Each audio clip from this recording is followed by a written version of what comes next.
This is a rare, for me, weekend video. I'm recording this on a Sunday, and if you're watching the video version of this as opposed to the a podcast or audio version, you'll see that my face is fairly red. We were at the beach yesterday, and it was beautiful, but I confess I probably got a little bit sunburnt and just sun fatigued. It is now Sunday as I'm recording this. And the rest of the family went out on a couple of errands. I threw some laundry and figured I had a few minutes. I missed my stream on Friday because I was driving. Apologies for that. So I thought I could record something fairly quickly. I mean, if you've watched any of my videos, you're familiar with my channel. Nothing is very quick in the Hexed Press universe.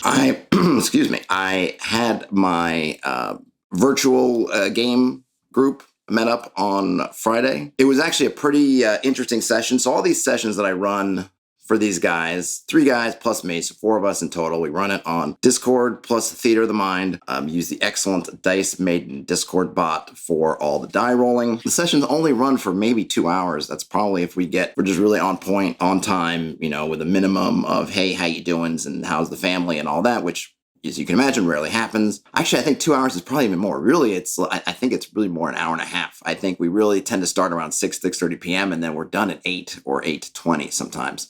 And this one got started even later, but we did play a little bit later. I'm going to go back and do some recaps. The gaming group I've been playing with has shifted a little bit. We had one guy leave and 2 other guys join. It almost feels like 2 separate campaigns, even though the one person who stayed, their character is still... They didn't create a new character. That his story, I guess, for lack of a better word, is continuing. But this was an interesting session for a couple of reasons. So the setup of this started off with, I was using the D30 sandbox guide. I did a video on that. I will try to set the thingamajig up here somewhere, or I'll put it in the show description. And you can check out that video where I went through pretty much the whole book so you can get a taste of all the tables it has. And I had just done that video, and I think it was still sitting open in my PDF viewer. And they were coming to this woods area, and I guess the broader setup is, for the first time, I was actually going to run them through something that I didn't create myself. I was going to adapt the Keep on the Borderlands, basically the Caves of Chaos section of that, which is really the meat of the adventure anyway, into this world. I was going to let them explore it. Now it's going to kind of get a taste of how it feels to run and adapt one of these modules, which I never really do. I just thought it might be fun. So where I had placed it was in a hilly terrain, and the party had been tipped off, not to that the Caves of Chaos are here, but that these werewolves that they had met up and become sort of friendly with, the leader of the werewolves had gone missing. And when I get back to doing more recaps, I'll get more into that. But the clues for where the werewolf leader had last been seen led them to this area, which was going to lead them to the Caves of Chaos. They were going up a river that flows through these hills, and then there was a section where they'd been told that the werewolf had forded the river and gone in the interior, and that's where they disappeared. And sure enough, they decided, okay, we're going to follow the river, find this ford, and then see where that leads. Well, they find the ford, and they had after an encounter with these kind of crocodile beaver type creatures, which I talked about in another video. They pass there, they find the ford, and the ford kind of is part of an old road that goes deeper into these hills. So they follow the road deeper into the hills, and the road leads to this forest. And I wanted to make the forest kind of foreboding, so I said, okay, there are these 2 stakes with these 2 skulls, kind of decrepit skulls on top. And then there's this forest. And the forest itself, I want to talk how the trees were alive, but they didn't feel very vibrant. The green of their leaves was very muted. They were very hard up trees. It didn't seem like a healthy kind of forest. On the GM, if I'm looking at the GM map, on the other side of this forest was going to be the Caves of Chaos. But I decided, hey, I'm going to use that D30 sandbox, and I'll roll to see what's there. See, because as I've talked about in my hex crawling videos, right, we have sort of the broad terrain, which in this case is hills, and then zoom in, and here we have this band of forest in there. But now we're zooming in a little bit. It doesn't have to be wall-to-wall forest. What could there be? So I think I used the D30 table. I might have used a different one, but I think the D30 came up with a geyser. And I was thinking about the geyser, and I kind of mulling it around in my head, and I think I rolled it a little in advance, so I had some time to think about it before the party came up on. I said, okay, I don't want the geyser idea exactly, but I like the idea of this of a hot spring of some sort. But I decided to make it something more. Well, there might have been a hot spring here, but there'd been a little temple or shrine or some kind of building here. And I actually went, and there's another table in the D30 guide where it gives you tables to roll on to get sort of shrines and temple layouts. So I got the basic shape of this shrine. When they get there, I talk how it's mostly destroyed. I wanted to play up And I did play up, and they picked up on the fact that it wasn't just decrepit and kind of falling over just from age, that it had been actively smashed and destroyed. So I put things like there are statue bases where clearly they've been broken, but you don't see the other bits of the statue there. It wasn't like, oh, the statue just kind of fell over from age and there it lies. Like it's broken and then there's nothing, or they're finding just like really just kind of pulverized almost powder. I put that there was kind of red graffiti on the columns. But the other thing I did is from the hot spring, I didn't want to make just a hot spring. So I had it have this very kind of sulfuric acidic vibe to it. And it's bubbling over out of this sort of a fountain that's, because it's been ruined, the water now is bubbling over the top and it's seeping out basically over this entire area of forest, which will have several effects, as I will get into in a minute. But the one that's most visible to them during the day is that as they're getting closer, the ground's getting mushier and mushier, not swamp, but it's getting, if you've been around stepping into very well saturated dirt soil, right? You can get kind of really just mushy. And so they're feeling that mushiness. It's getting warmer because it's really hot water. And it also has the kind of crusting and sort of crystallization from these minerals that are in the water. And I do talk about how when they're feeling it on their skin and stuff, that it does kind of get a little bit of a sting from that contact. And as they get to the spring itself, or to that fountain itself in that little kind of gazebo sort of shrine, it's really, really hot. They're definitely interested in it, which I appreciated. They kind of wanted to know more. They wanted to figure out kind of that they wanted to get the story here. As I'm going through this idea of this fountain, I decided that there was going to be that the hot spring wasn't natural, that in fact there was a water, there was actually a well here, but the whole sulfuric thing was coming from a crazed kind of water elemental that was now this kind of acid sort of elemental that's in the pool somewhere, and it's kind of generating all the stuff and doing it because it's kind of mad. And the madness, I decided, was attached to, I like the idea of I think it was Stephen R. Donaldson, I think is who wrote the Chronicles of Thomas Covenant. I haven't read them forever, read them back in the day, but there was an object in there called the Ill Earth Stone. I forget which book it comes out in. I just always really liked it as a concept, so I thought that was going to be kind of the thing that's in the Caves of Chaos. My version was going to be this Ill Earth Stone was there, and that this was this kind of everything was going to revolve around that stone. And so I decided that what had made this elemental go nuts was a sliver of this stone that was embedded in it, in its core being, that was causing it to be kind of crazy. And I thought, well, I could play up this idea of having these different slivers of stone over there that have these weird effects that will be kind of greenish, glowing greenish, or kind of a sickly green, and will affect things, so that they could potentially put some clues together when they run into some of these things, and they has these fragments of stone in there, if they notice them, to do something about it. But the players have to figure out how to get there, because getting where the thing is actively bubbling over, it's like boiling, it's kind of super hot water. So painful, damage. So they don't actually get to that part. But they do decide, hey, we're going to put together kind of a little bit of an archaeological dig for an hour or so. One half of the party is going to camp, the other half are going to sit and sift. And this is actually where the session before this session Friday ended, was them setting up this thing of like, okay, part of us is going to do a little archaeological study, part of us are going to camp. So it gives me time to think about things. I had just read through that short story, that Appendix N short story by Clark Ashton Smith, and I'd been thinking about that.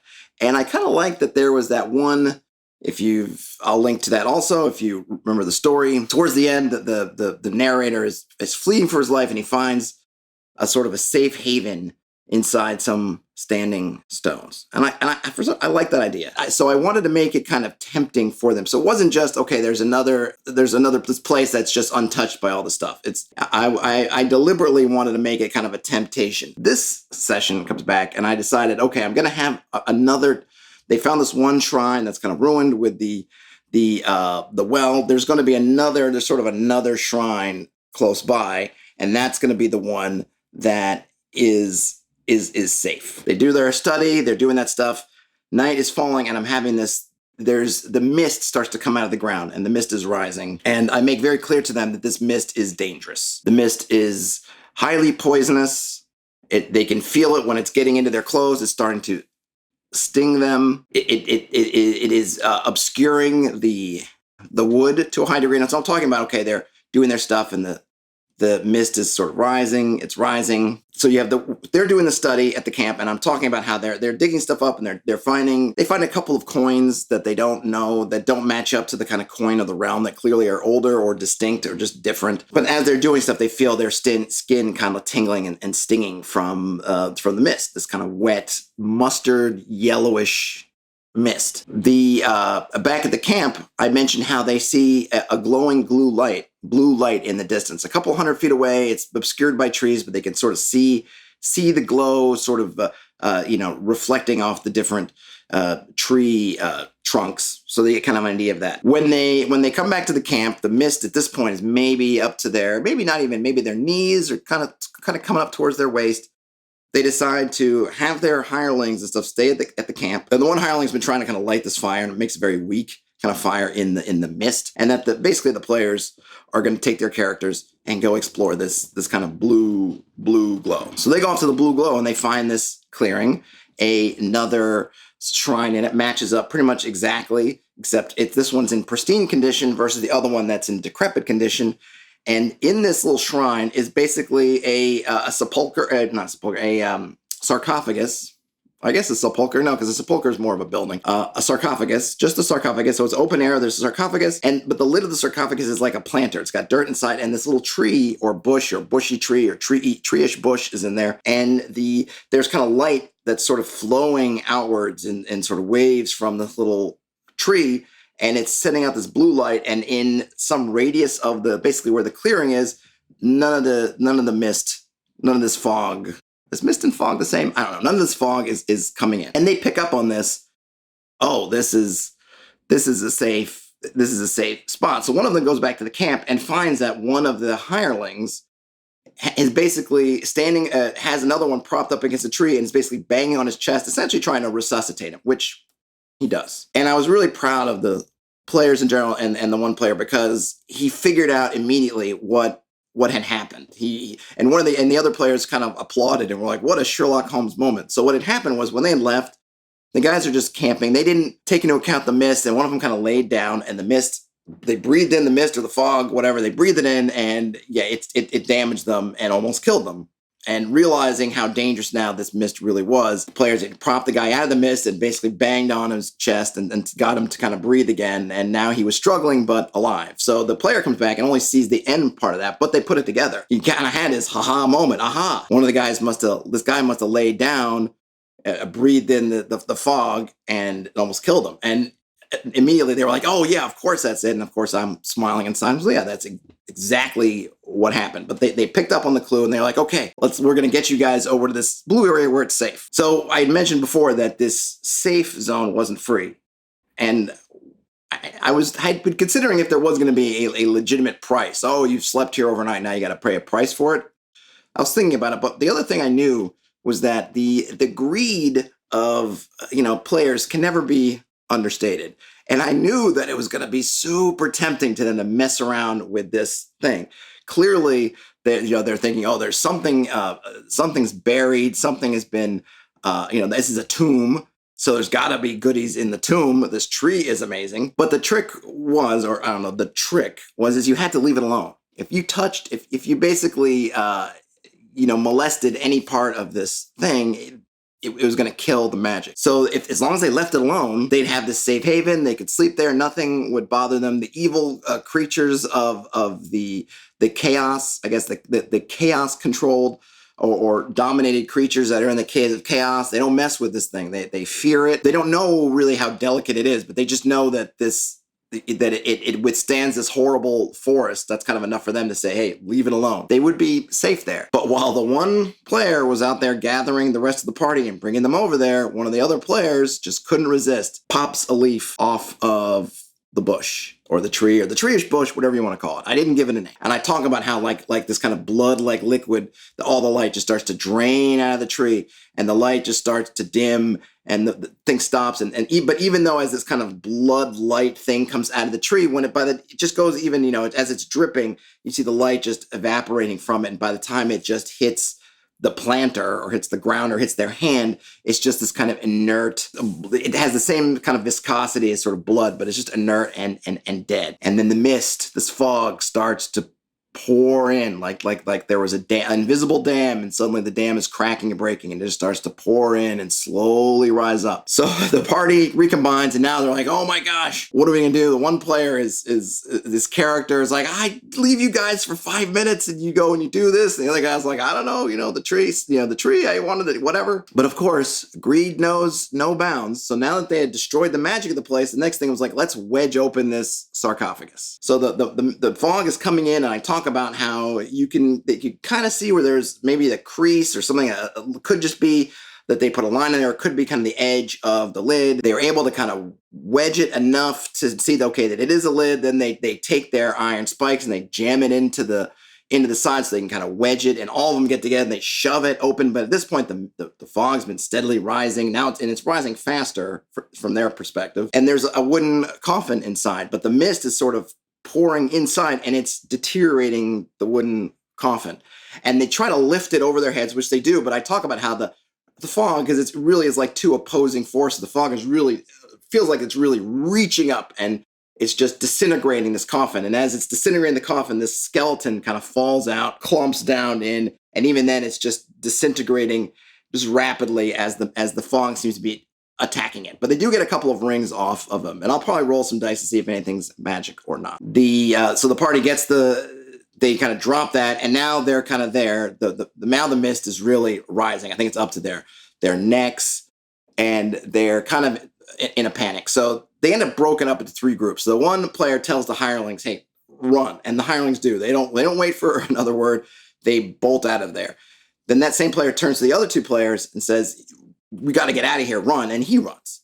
And then the other 2 characters, they run. So I split them into 3 groups. You have the hirelings all together who are running. Then you have the second, that one PC by themselves who are running. And then you have the third group, which is the 2 PCs that are running. And I had them roll basically a sort of a lost check. And with the fog and everything, and they had a 50% chance of getting lost. And but only one of them got lost. And that was the one, just by coincidence, that was the one player whose character was by themselves, ends up getting completely turned around and back at the other shrine. He takes it in good order. I know sometimes I think players can get, and look, rightfully so sometimes, right? It's like this horrible luck of he was the one player who really kind of got things really on it, and he's getting, and essentially in a way I wouldn't say he's getting punished, I'm not punishing him, but just the dice were what the dice were. So everyone else kind of gets out.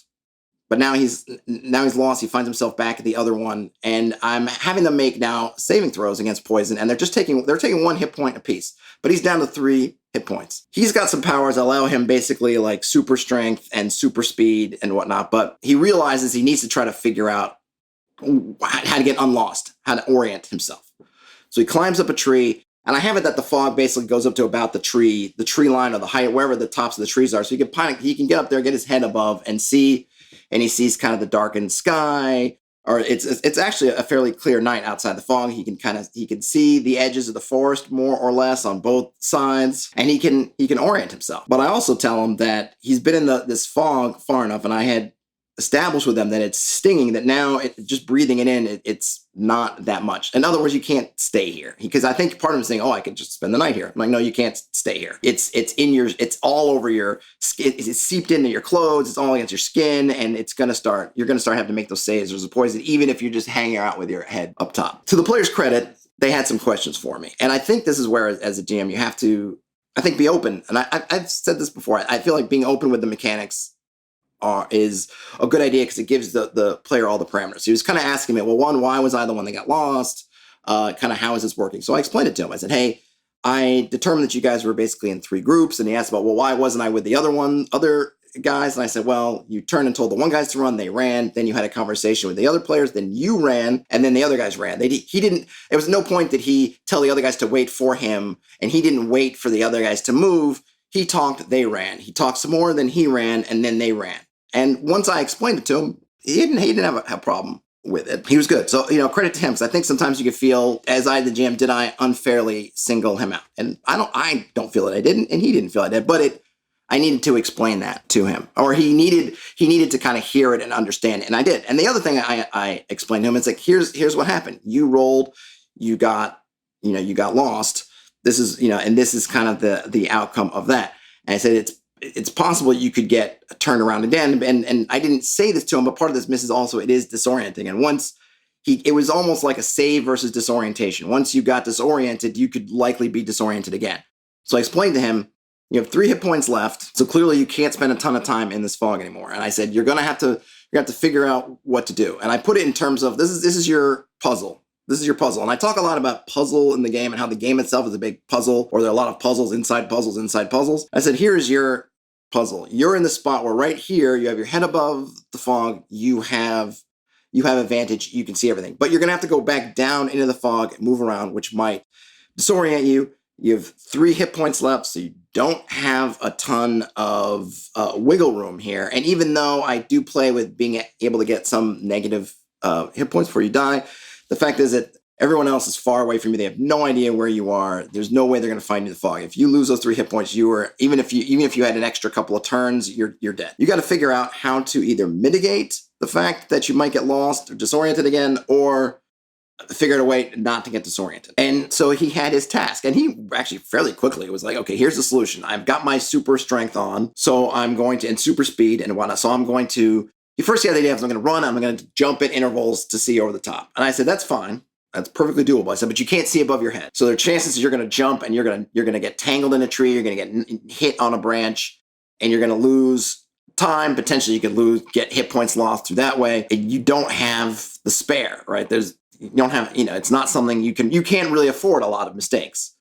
So he thought about it more again, and I said, you're welcome to do it, but I said, there's that chance. I wanted to kind of lay out that here is a consequence. I don't try to usually be the, I know the secret knowledge and I'm going to leave it to myself. I want them to make educated decisions. So I said, you could do this, but there's a chance you're going to jump up the trees.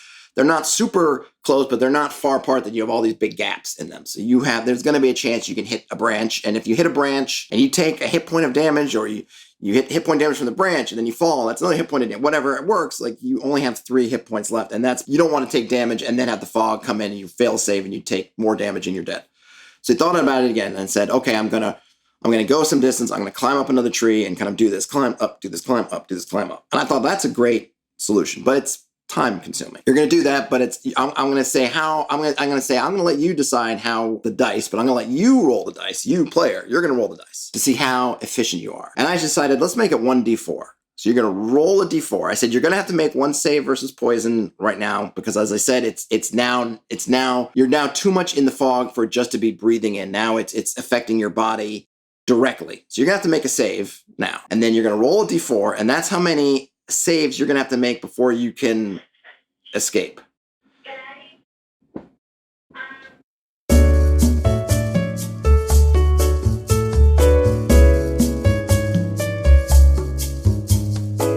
Okay, so I decide we're gonna roll a d4, and you're gonna roll a die, right? In a sense, it's an open roll. And what I like to do with these open rolls sometimes is let the players roll them. I think it gives a sense of ownership to the player. It's a random dice. There's a 25% chance of any of the values. In essence, it doesn't matter who rolls it. I could have rolled it out in the open, but I kind of like giving it to them. It's kind of like it's your luck. It's not me. I'm not putting any maliciousness on the die. I'm not putting any here's the evil die I'm gonna roll. No, it's completely up to you, your sense of luck, whatever. But I think it's fun. I think it gives them the added sense of whatever comes, good or bad, it's sort of you did it, right? And from my standpoint, I'm like, hey, I gave you an open chance to roll whatever. So he rolls the die, gets a 4, which meant 5 saves. And I said, okay, you're gonna have to make 5 saves versus poison. And even though each save is only gonna cost you 1 hit point of damage, you only have 3 hit points of damage, which means, you can at most miss 2 saves. They're only level 2. So I think they needed, for this character, for poison, I think he needed a 15 or better rolls. And so he rolled, and I think he just ended up rolling it like a 5d20. And because Dice Maiden, it'll give you the sum, but it also gives you each of the individual die rolls. We could just pick out the ones. So there's a big tense moment. He rolls 5d20, bum, bum, bum. And he only missed 2 saves. So then I narrate how he, after doing this for some period of time, kind of stumbles. He's still apart from the party, but he stumbles out of the wood, and the fog does not really go much past the wood. So after about 10 or 15 feet outside the wood, stumbles clear of the fog and collapses with 1 hit point left. And then we ended it there. We're already running a little bit late, but I said, hey, this is really life or death for this character. So why not let's play it out before we, close out. And that way we can start the next session with either, hey, he escaped, or you're rolling up, we're talking about what this new character might look like. So they did it. And so it was kind of a really fun end to the night. My takeaways from this are a couple, and I've sort of talked about them during this whole rollout. But one, starting out with just something random. Right, or start off with a random thing, which is I wanted a random sort of minor feature for this wood. I got this kind of geyser hot spring, and I had time to do it. I didn't have to whip all this up within one game. I had this gap between the first game, so when it came out, which was, okay, there's a geyser hot spring. How about let's make it kind of a fountain? But then if it's a fountain, why is it kind of hot and whatever? Let's talk about an elemental being in there, and why is it? And I like the idea of it being kind of like a hot spring minerally, and then I kind of added this because I want it to be dangerous, this kind of acidic element. Okay, so it's kind of a crazed elemental. That's kind of all I had to come up with on the spot, so to speak. But even then, I didn't need to have all the elements in play. I really just need to have, for the end of that session, the elemental wasn't coming out. So I really only needed, I like the hot part. I kind of like the minerally part. I wanted to add a danger part, so I added this acidic kind of sulfuric element to it. That's all for session 1. Then I ended up having 2 weeks because we weren't able to play last week to think about how I wanted to develop those. So start off with something random, had some time to develop it, and all the things I developed, they add on to what I did, but they don't contradict. Right? I think that's really important. I don't mind if you have an idea and you sort of flesh it out, but no element should contradict. If I had set up that, the fountain is cool to the touch and it's clear water, and then I decide, oh man, it would have been great if this was acid. I'm going to turn in acid. I'm not going to do that. Once I establish in the fiction kind of what it is, then that's what it is. But the takeaway might be to build in these gaps. You don't need to express everything to the party. Just do layer by layer, only revealing what you need to. You have these enigmatic areas. You can take those enigmatic areas and flesh them out sort of at your convenience as the game sessions allow, and build up on it. So you end up with something which I think is kind of cool. It just started off as just this random element, but I had time to kind of flesh it out, and I sort of fleshed it out as I went along. And of course I got inspiration. I read that Clark Ashton Smith story as kind of like, hey, this is Appendix N, which is all about sort of inspirational sources. And it inspired me to make that other area. And I like the kind of puzzle of that area, which was leave it alone. But of course, they're adventurers. Leaving things alone is really not much in their DNA. And so I just knew that in some way they were going to mess with it. I was wondering if they were going to be smart, which was they could see that they need a place to rest because it's dark. There's a poisonous fog, and this area keeps the poisonous fog out. If we're going to mess with it, let's mess with it at dawn. Fog dies down. Maybe they didn't know it would die down during the day, but they should have had a clue because the fog wasn't really happening during the day. When they first came to the wood, only as night came did the fog rise. Let's mess with it during the day. Let's use it for what it is, and then we'll mess around with it. But they couldn't resist, so they killed this one spot, which is going to make, assuming they continue going forward towards this the final destination that they have right now, is potentially going to make their situation of where they can kind of safely camp a little bit more challenging for them. But hey, that's what happens. They will need to figure that out. But it all came from this one random die roll. I guess takeaway number 1, right? You bring in random elements. The players, I don't think, and I'm not trying to toot my own horn here, but I don't think that they think this is random. I think that they feel like it's part of kind of the design of the place, which is my goal. Something random comes up. My goal is that it doesn't seem random to the players. It feels like it's always been there, meant to be there, absolutely there. The randomness is just an aid for me to develop it. We have the random generation stuff. That's kind of a takeaway. Working with that and using Enigma to your advantage, making sure that it feels like it's part of the context of the place. It doesn't just feel totally random. And use, if you have inspiration, other ideas, use those inspirations to flesh it out. I think the other thing I maybe as a takeaway was being transparent with the mechanics and letting the players understand it. I feel like the player that got stuck was I think it really helped them figure out a game plan by understanding the nature of what they were facing, the consequences for failure, and kind of how it was working, right? How did I get lost and they didn't get lost? Okay, I get that part. Now, I'm here. I need to, understanding what the puzzle is, what I'm kind of trying to do, what the parameters. And so for him, me saying to them, okay, here's your thing. You have 3 hit points left. Can I do it 3? 3 hit points left. You need to try to get out. These are the things that are going to take out hit points. You know this fog is going to poison you, and every 10 minutes or so you're going to have to make a roll. So you might get lucky, and you might be able to extend that, or you might not, right? But that's what you have to play with. For you as a player, mechanically, what you're trying to do is mitigate or remove those rolls. And what does that mean is you have to build that up in the fiction. What can your character do in the fiction to mitigate this mechanic of being lost and having to save versus poison? So now that he understood those parameters, he came up with a plan to try to, as I said, mitigate those parameters.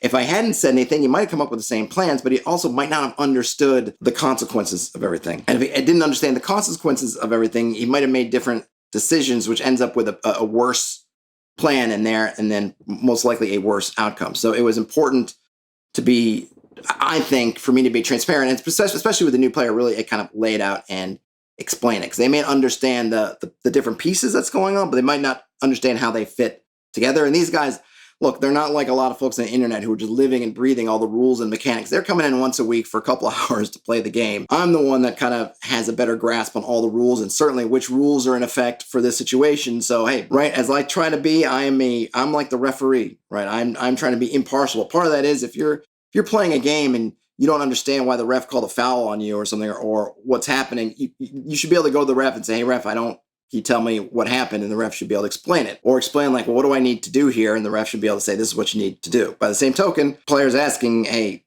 I need some help kind of figuring out sort of what I need to do. I'm not giving him the solution, but I'm saying, here are the parameters of the problem. Now you figure out how to solve the problem. So it was a great session. I wanted to talk about it simply because I feel like it highlighted some things I thought I did well. I think I did make a mistake. I probably should have had the other parties roll one more time for getting lost. I think one, for the distance they were after the fact, I was thinking, yeah, I probably should have had them roll one more time for getting lost in another save versus poison. I maybe let them off the hook a little bit too fast. But, in the spur of the moment, or, one of the podcasts I listened to says, in the sperm of the moment, I kind of let them off. I don't think anyone really caught on to that. And, that would be just a mea culpa thing. If the guy came back and said, hey, you had me make 5 different saves and they only had to make 1, I would say, yeah, I probably should have had them make 1 more because of the distance. They were oriented properly, but it wasn't as close as maybe I made it seem. But that's going to happen in the moment. But otherwise, I feel like it was a great session by the party. It was kind of both highlighting the best stuff, right? The kind of Sherlock Holmes figuring out, looking at it, not even having to ask questions, but just getting what happened. And on the other hand, that's sort of like curiosity kills the cat, right? Well, curiosity killed that thing, and I kind of had a sense it would happen. But that's, that sometimes you got to learn that lesson, right? Sometimes you're looking at it and you go, hey, this is something we should mess with because there's treasure inside. Sometimes you got to look at it and say, if we mess with it, what's the possible downside? And I think there was a very clear downside. They all knew it as soon as it happened. Like, okay, that was clearly the wrong thing to do.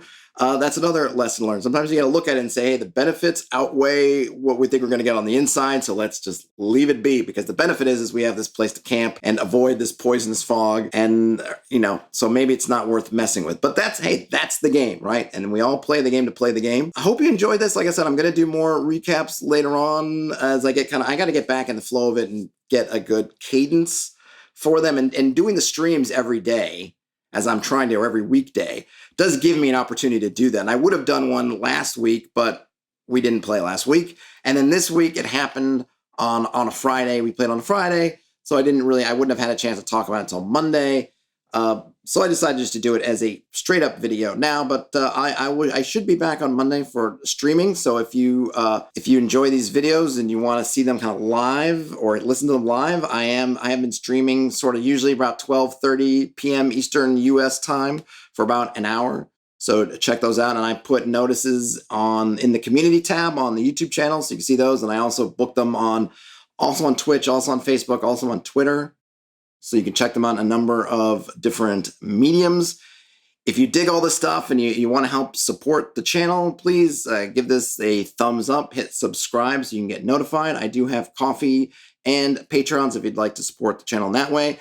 I got a press badge for Gen Con, but I don't know if I'm going to make it. So this is really a great time if you feel like, hey, I want to support Hex Press and what we're doing over here. This is a great time because I'd love to try to raise some monies to get over there for a couple days. I've never been to a gaming convention. I'd love to network, maybe get some interviews, maybe playing some game sessions, maybe even record some game sessions. I don't know. There's a ton of stuff I'd like to do, but I got to get there first. So any help I can do would be appreciated. But hey, have a great rest of your morning, noon, evening, night, whenever you're watching or listening to this. Game on, and I'll talk to you later.